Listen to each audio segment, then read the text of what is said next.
Technique Tuesday for another week. We're continuing on the kettlebell train.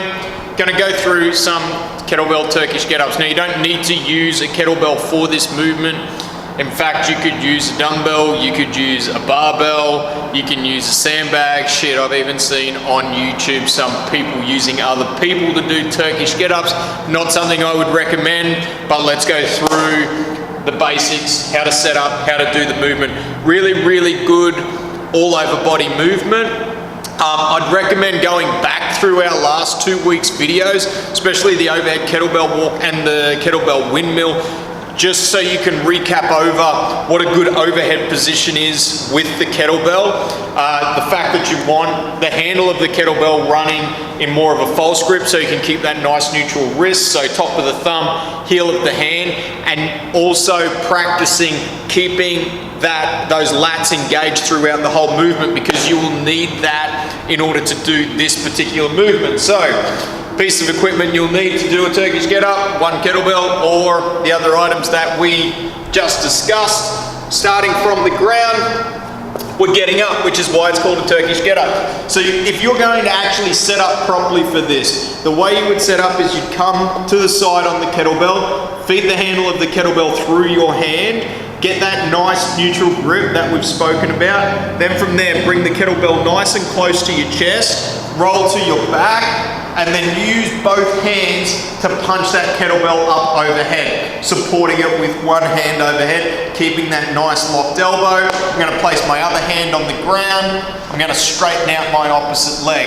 So from here, what I'm going to do is I'm going to sit up to my hips, using this hand to posting onto my elbow, and then coming up and posting onto my hand. From there, the foot that is in contact with the ground, I'm going to use that to pivot my hips up high enough so I can feed this bottom leg through to come into a lunge position.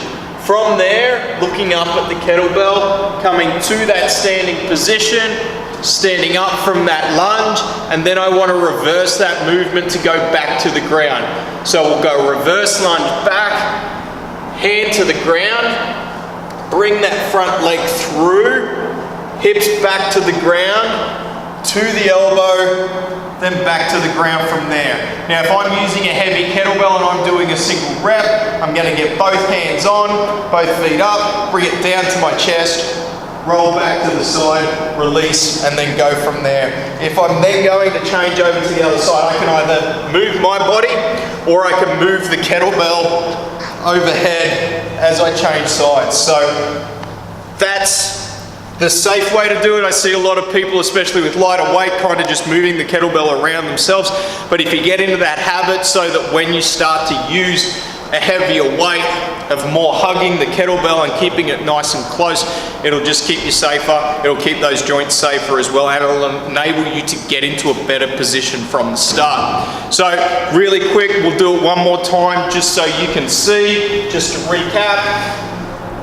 So from here, hug the kettlebell to the chest, the same foot that has the kettlebell on the side is staying on the ground, the other leg's extending. I'm going to punch up with both hands, hand on the ground, sit up, elbow, hand, hips, knee, stand up into that lunge, and then come on back down, back to the hand, hips up, leg extends, there, elbow, back, and I'll finish the movement.